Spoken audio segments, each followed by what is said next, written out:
I've always prided myself on being observant.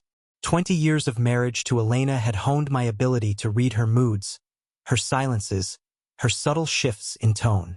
She was a creature of habit. Coffee at 7 a.m., yoga by 8, and her meticulous routine of skincare before bed. Our life in suburban Chicago was comfortable, predictable, a well-oiled machine. 2 kids, a golden retriever named Max, and a mortgage we'd nearly paid off. I worked as a structural engineer, designing bridges, while Elena ran a small boutique downtown, selling overpriced scarves and artisanal candles to women who liked to feel bohemian. It wasn't glamorous, but it was ours. The change crept in so slowly I didn't notice it at first. It was late summer, the air thick with humidity, when Elena started lingering at the boutique past closing. She'd text me vague excuses. Inventory issues, a late shipment, a customer who wouldn't leave. I didn't think much of it. She'd always been a workaholic in her quiet way, and I trusted her implicitly. Trust was the foundation of US, or so I thought.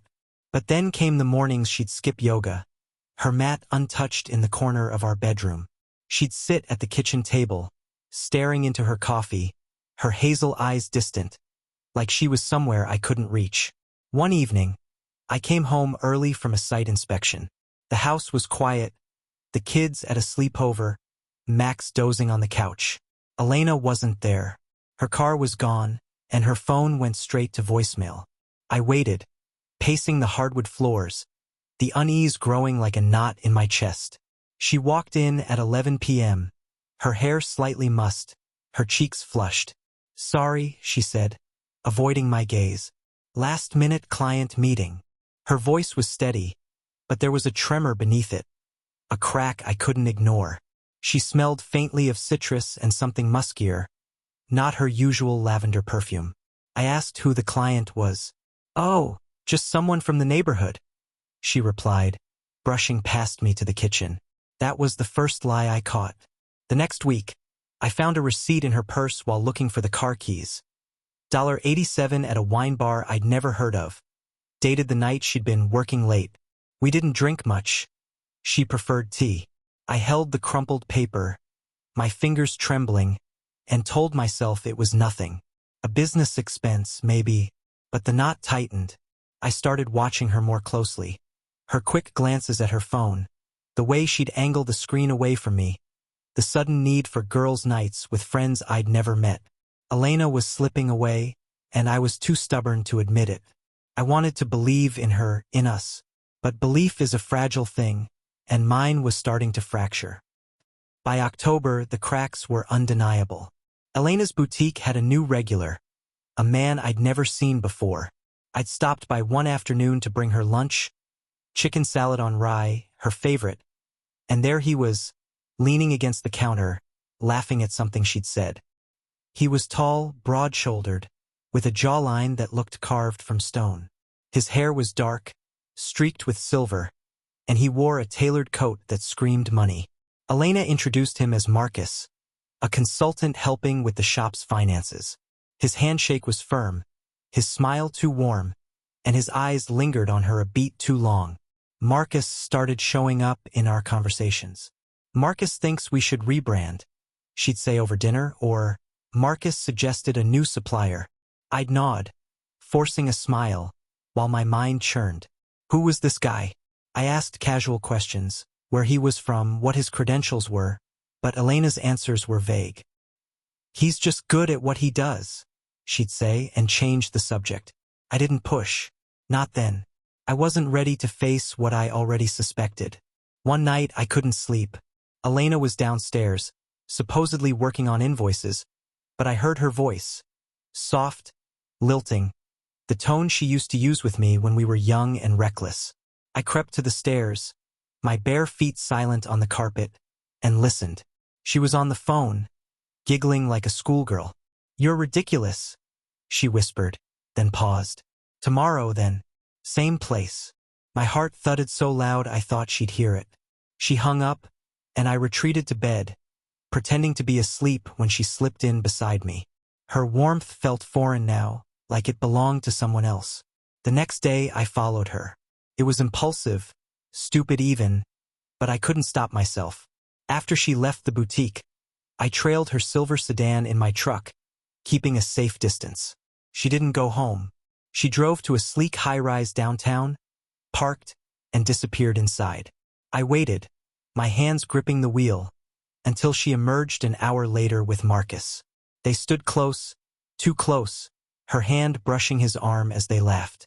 Then he leaned down, and she tilted her face up, and they kissed. Not a peck, but a slow, deliberate press of lips that made my stomach lurch. I drove home in a daze, the image burned into my skull. I didn't confront her that night. Couldn't. My mind was a storm of rage and disbelief, but I needed proof, something concrete to hold on to. Elena acted normal the next morning. Kissed my cheek, asked about my day, as if she hadn't been tangled up with another man hours before. I played along, my voice steady, my smile a mask. Inside, I was unraveling. I started digging. First, her phone. She'd gotten careless, leaving it unlocked on the counter while she showered. I scrolled through her texts, my pulse racing. There they were, messages to dozens of them. "Can't stop thinking about yesterday," she'd written. His reply, "You're addictive." They'd planned meetups, shared inside jokes, even a photo of her in a dress I didn't recognize. Captioned, "For you." My hands shook as I set the phone down, the betrayal sinking in like poison. Next, I searched Marcus online. His full name was Marcus Reynolds, a financial advisor with a glossy website and a LinkedIn profile boasting years at top firms.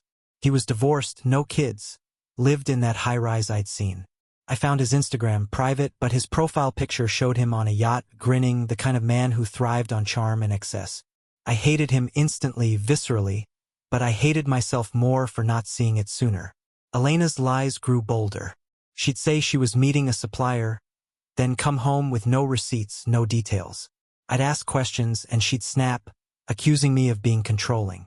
"I need space," she said once, her eyes flashing. Space. After 20 years, she needed space with him. I stopped sleeping, stopped eating, my world narrowing to the obsession of knowing everything. I hired a private investigator, a grizzled guy named Paul who smelled like cigarettes and regret. He tailed her for a week, delivering a folder of photos, Elena and Marcus at restaurants, hotels, his apartment. One shot showed them on his balcony, her head on his chest, his arm around her. It was intimate, tender, a dagger to my gut. I didn't cry. I didn't yell. I went cold instead, a numbness that settled over me like frost. Elena had betrayed me in a way I couldn't forgive, not just with her body, but with her heart. She'd given Marcus pieces of herself she'd withheld from me for years, and that cut deeper than anything physical. I decided then, she'd pay. Not with violence, I wasn't that man, but with something worse. I'd strip her bare, expose her, ruin her in a way she'd never recover from. The idea came to me late one night, staring at the ceiling while she slept beside me, oblivious. Elena prided herself on her reputation. Pillar of the community, perfect wife, successful businesswoman. Marcus, too, thrived on his polished image, the suave professional. I'd destroy that. I'd turn their affair into a spectacle, a slow, deliberate unraveling they couldn't escape. But it had to be clever, cruel, undeniable. I spent days plotting, my engineer's mind turning over every angle, every weakness. First, I gathered more evidence. Paul kept digging, uncovering hotel receipts, a second phone Elena had hidden in her car, even a love letter Marcus had written. Sappy, pretentious garbage about finding his muse. I cloned her phone, tracked her movements, recorded her calls. She was reckless now, drunk on whatever this was, and it made her sloppy. I had enough to bury her, but I wanted more than humiliation. I wanted her to feel the weight of it, to lose everything she valued. I started with Marcus. His business relied on trust, so I'd erode it.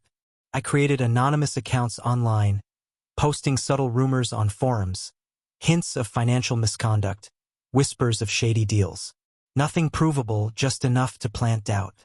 I mailed cryptic notes to his clients, typed on a library computer, suggesting they audit their accounts. His pristine reputation wouldn't crumble overnight, but the cracks would spread.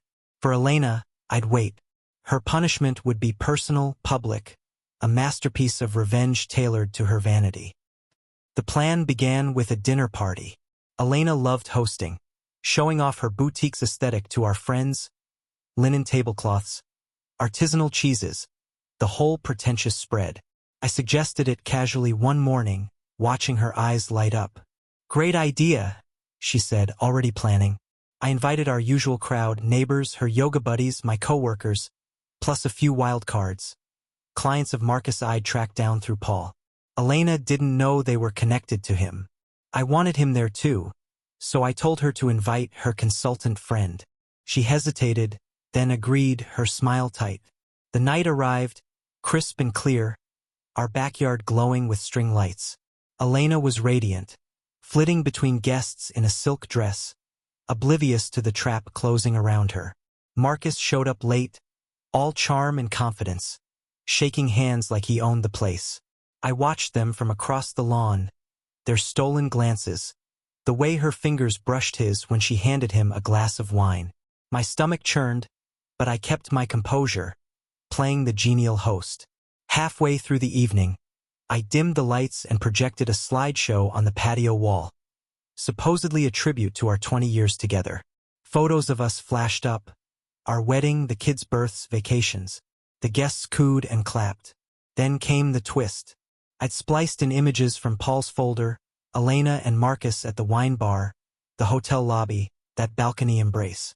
The transitions were seamless, the context ambiguous, but the implication was clear. Gasps rippled through the crowd. Elena froze, her wineglass trembling. Marcus coughed, his face paling. "What is this?" she hissed, grabbing my arm. I shrugged, feigning confusion. "Just memories, hon. Thought you'd like it." The guests murmured, some laughing nervously, others whispering. Marcus excused himself, claiming a work call, and slipped out. Elena followed me inside, her voice low and furious. "How could you?" she demanded. I met her gaze, calm as stone. "How could I what?" she stammered, unable to answer, and I knew then. The first blow had landed. Her perfect world was cracking, and this was just the beginning. The morning after the dinner party, the house was a mausoleum of silence. Elena barely looked at me, her movements sharp and mechanical as she brewed her coffee. She didn't mention the slideshow, didn't ask how I'd gotten those photos. She knew I knew, and that unspoken truth hung between us like a guillotine. I watched her over the rim of my mug, my mind already racing ahead to the next move. The guests' whispers from last night had been the spark. Now I'd fan it into a wildfire. By noon, the rumors were spreading. I'd planted seeds with a few choice attendees. Karen from yoga, who couldn't resist gossip, and Tom, a coworker with a big mouth. "Did you see those pictures?" I'd murmured to them as they left, feigning concern. "I don't even know what to think." That was enough. By Monday, Elena's phone buzzed incessantly. Texts from friends, vague and probing. "Everything okay?" one read. "Heard something weird," said another. She ignored them, her jaw tight, but I could see the strain in her eyes. Her pristine image was fraying, and she couldn't control it. Marcus called her that afternoon. I tapped her second phone, Child's Play with the right software, and listened through my earbuds as I pretended to read in the den. "What was that last night?" he demanded, his voice clipped. "Your husband's unhinged." Elena's reply was shaky. "I don't know what he's doing. Just lay low, okay?" He grunted, unconvinced, and hung up. I smiled to myself. Lay low? Not if I had anything to say about it. I escalated the pressure on Marcus next. His clients, the ones I'd invited, were already jittery from my anonymous notes. I dug deeper, using public records Paul had unearthed. Marcus had a history of bending rules. A hushed-up lawsuit from his last firm, a tax dodge that never made headlines. I leaked it to a local finance blog under a fake name, attaching blurry scans of documents. The post went live Tuesday night, titled, "Is Your Money Safe with Marcus Reynolds?" It wasn't libel. Everything was true, just artfully framed. By Wednesday, his inbox was flooded with cancellations. I pictured him sweating in that high-rise, and it felt good. Elena noticed the shift in me. "You're different," she said that evening, her voice wary as we washed dishes. "What's going on with you?" I dried a plate slowly, meeting her gaze. "Maybe I'm just tired of pretending," I said. Her lips parted, but no words came. She turned away, and I knew she was scared. Not of me, but of what she'd unleashed. The boutique was Elena's sanctuary, her little kingdom of curated perfection. I decided it was time to invade it. I'd learned from Paul that she and Marcus had met there after hours, using the back office for their clandestine moments. The thought made my skin crawl, but it also gave me an idea. I waited until Thursday, when she was scheduled to close alone, and paid a visit. She was startled to see me, her hands fumbling with a stack of receipts. "What are you doing here?" she asked, forcing a smile. "Just thought I'd surprise you," I said, holding up a bag of takeout. She relaxed slightly, and we ate in the office, the air thick with unspoken tension. When she stepped out to lock the front door, I moved fast. I'd brought a tiny wireless camera, motion-activated, discreet, and hid it behind a shelf of candles, angled to catch the desk. I was back in my seat before she returned, my heart pounding but my face calm. The next night I got what I needed. Elena told me she had inventory again, and I let her go without a word. Hours later, the camera's feed pinged my phone. There they were, Elena and Marcus, tangled up in her office, oblivious to the lens. It wasn't about the act itself. It was the intimacy, the way she laughed with him, the ease she'd never shown me lately. I saved the footage, my hands steady despite the bile in my throat. Saturday I struck. The boutique hosted a monthly sip and shop event. Wine, discounts, a gaggle of local women. I'd volunteered to set up the projector for a promotional slideshow, and Elena, distracted, agreed. Mid-event, as the crowd sipped Chardonnay, I swapped the file. The screen flickered, and there they were, Elena and Marcus, frozen in a grainy embrace. The room went silent, then erupted in gasps and murmurs. Elena dropped her glass, the shatter echoing as she stared, horrified. "Turn it off!" she screamed, lunging for the projector. I stepped back, hands raised. "Technical glitch," I said loudly, feigning panic, but the damage was done. She fled to the back, sobbing, as the women whispered and snapped photos. The video spread like a virus. By Sunday morning, it was on every neighborhood chat, every social media thread. Elena's friends, her precious circle, turned on her. "How could she?" They texted each other, screenshots flying. Some called me, offering sympathy, fishing for details. I played the wounded husband perfectly. "I'm as shocked as you are." The boutique's Yelp page tanked, reviews dripping with disdain. "Cheater's den," one read. Elena locked herself in our bedroom, refusing to speak, her empire crumbling. Marcus wasn't faring better. The blog post had gained traction, amplified by the scandal. His clients bailed en masse, his phone ringing with reporters he couldn't dodge. I fed the fire, emailing a tip to a local news station, anonymous of course, linking his professional lapses to the boutique footage. Monday's headline screamed, "Financial advisor caught in affair scandal." His face was plastered everywhere, his career in freefall. Elena confronted me that night, her eyes red-rimmed. "You did this?" she whispered, trembling. "You're destroying me." I leaned close, my voice low. "You destroyed us first." She flinched, tears spilling, but I felt nothing. No pity, no regret. She'd chosen this path. I was just paving it with consequences. I wasn't done. I'd kept the worst for last. Something personal, something she'd never see coming. I spent hours in my study, refining the final act. Elena's boutique was leveraged. One call to the bank about irregularities could sink it. Marcus's apartment had a lien I'd uncovered. Another nudge, and he'd lose that too. But I wanted more than financial ruin. I wanted them to feel the isolation, the shame, the way I had. Tuesday, I dug into Elena's past with Marcus. The second phone revealed more than rendezvous. It held memories. Photos of them at a lake house, a place she told me was a girls' trip last summer. A video of her singing to him, her voice soft and unguarded. Worst of all, a text from months ago. I wish I'd met you sooner. She'd been rewriting our life, erasing me long before I'd noticed. I called my sister, Claire, who'd always been close to Elena. Did you know? I asked, my voice flat. She hesitated, then admitted she'd suspected something last year. Elena had confessed to feelings, but swore it was nothing. Claire had kept quiet, hoping it would pass. The betrayal doubled. My own family had shielded her. I used it. I invited Claire over, let her see Elena's puffy face and hear the half-truths. Tell her it's over, I said, and Claire did, her loyalty shifting to me. Elena begged her to stay, but Claire left, her parting words cold. You made your bed. One by one, I turned Elena's allies against her. Her sister, her best friend. Each fed a curated mix of truth and heartbreak. By week's end, she was alone, her phone silent, her world shrinking. Marcus tried to reach her, but I'd blocked his number from her line. He showed up at our house once, banging on the door.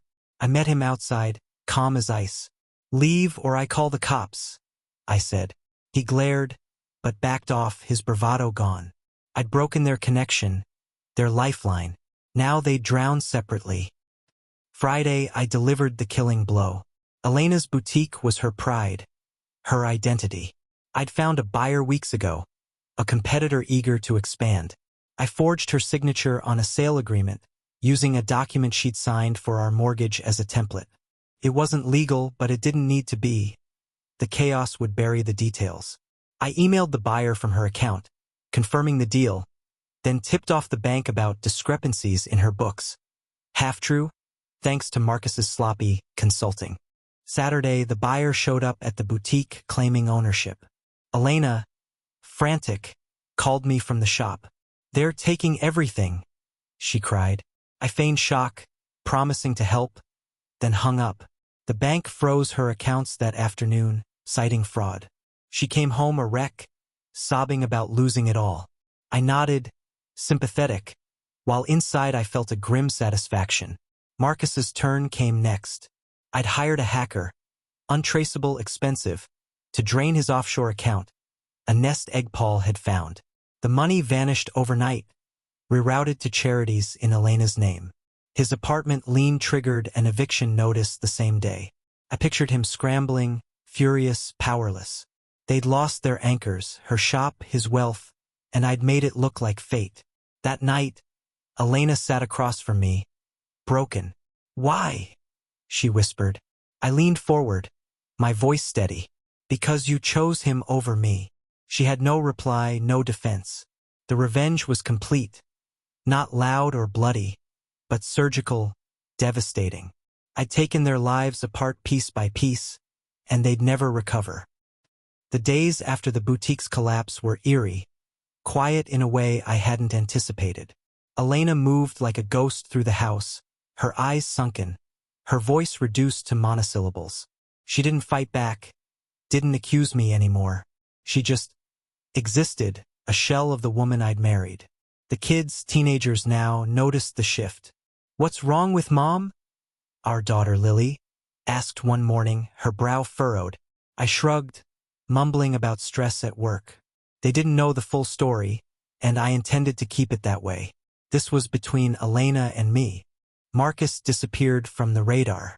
Paul tracked him to a cheap motel on the city's edge, his high-rise life a memory. The hacker's work had left him penniless, and the eviction had stripped him of his last refuge.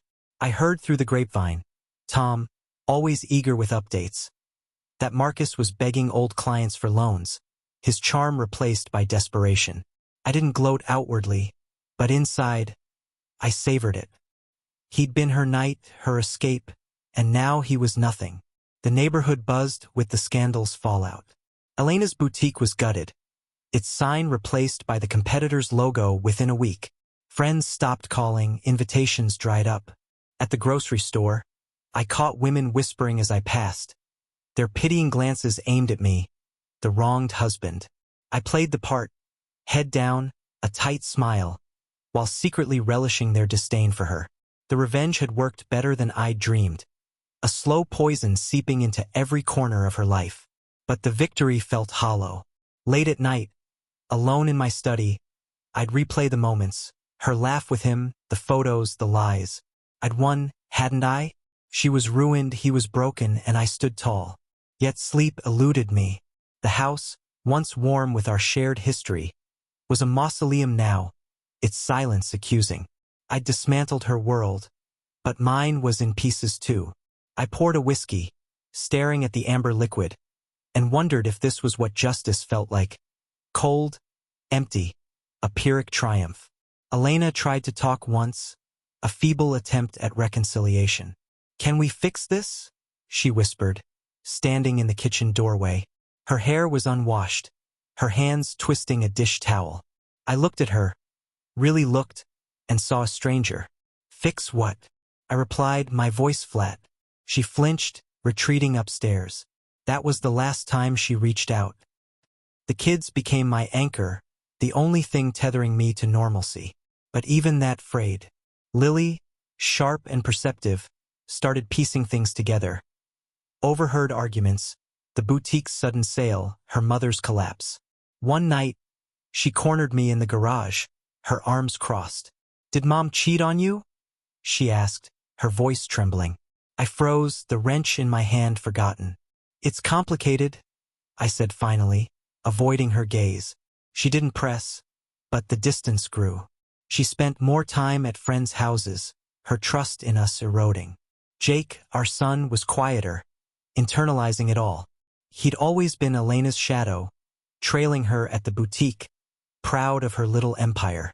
Now he barely spoke to her, his confusion turning to resentment. I caught him Googling Marcus once, his face pale as he scrolled through the news articles.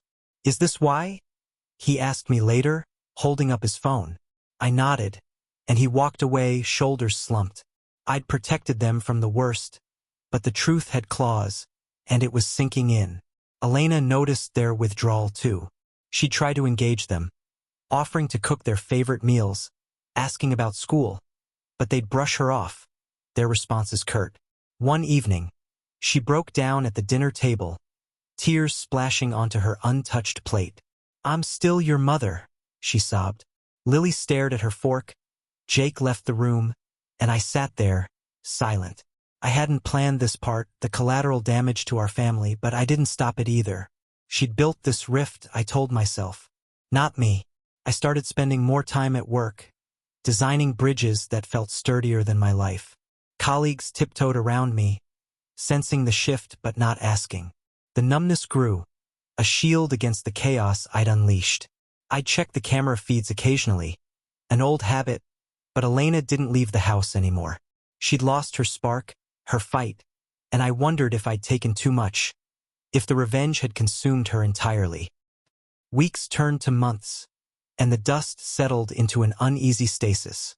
Elena filed for divorce in January, a quiet move that surprised me. I'd expected her to cling, to beg, but she'd found some shred of resolve. Her lawyer's letter was clinical, asset division, custody terms, no mention of the affair. I signed without a fight, letting her take half the savings, the house staying with me for the kids. She moved into a small apartment downtown, a beige box with no trace of her old flair. I saw her once, picking up Jake from her place. She looked thinner, her eyes dull, but she nodded politely. "Take care," she said, and I muttered the same. Driving away, I felt a pang. Not love, not anymore, but something like regret. Not for the revenge, but for what we'd been before. 20 years reduced to this. Marcus resurfaced too, a shadow of himself. Paul sent me a photo, him at a bar, unshaven, nursing a beer. His career was dead, his name toxic. I heard he'd moved south, chasing a fresh start that wouldn't come. I didn't care enough to track him further. He was a footnote now, a catalyst I'd crushed. The mirror was harder to avoid. I'd catch my reflection. Graying hair, lines etched deeper, and see a man I didn't fully recognize. I'd orchestrated a masterpiece of retribution. But at what cost? Friends drifted away, uncomfortable with the new me. The kids stayed wary, their childhood tainted. I'd won, yes, but the prize was a life stripped bare, a victory that echoed with loss. I'd thought revenge would heal me, fill the void she'd carved. Instead, it left me staring at it, unblinking. Spring arrived, tentative and gray. The kids adjusted. Lily got into college, Jake found solace in soccer, but the house stayed quiet. Max, our old retriever, passed in March, and I buried him in the backyard alone, the shovel biting into the earth like a final punctuation. Elena sent a condolence card, her handwriting shaky. I tossed it unopened. The boutique's new owner thrived, its windows bright with fresh displays. I drove by sometimes, not out of nostalgia but habit, a reminder of my handiwork. The neighborhood moved on, the scandal fading into old news. I kept working, kept breathing, but the fire that had fueled me was gone, leaving ash. One night, I found an old photo album in the attic. Us in our 20s, grinning at a beach, Elena's hair wild with salt and wind. I sat there, flipping pages, and felt the weight of what I'd done. Not just to her, but to myself. I'd torn us apart with surgical precision, but the pieces wouldn't fit back together. I closed the album, the dust stinging my eyes, and left it there. I heard Elena was dating again, some quiet guy from her building. It didn't hurt, not like it would have before. She was rebuilding slowly, and I let her. Marcus, last I heard, was selling cars in Georgia, a far cry from his gilded past. Their story was over, and mine trudged on, solitary but steady. A year later, I sold the house. Too many ghosts, too many echoes. I moved to a condo near the lake, minimalist and clean, a fresh slate. The kids visit, warmer now, forgiving in their way. I don't talk about Elena, and they don't ask. We're finding a new rhythm, fragile but real. I walk by the water most evenings, the horizon stretching wide. The anger's faded, the need for vengeance spent. I think about her sometimes, her laugh, her lies, the life we lost. I don't miss her, not exactly, but I miss who I was before. The revenge was cruel, brilliant, a symphony of ruin. It worked. They paid. But standing here, the wind cold against my face, I know the truth. I paid too. And that's the end of it. No grand redemption, no neat bow, just me, the lake, and the quiet.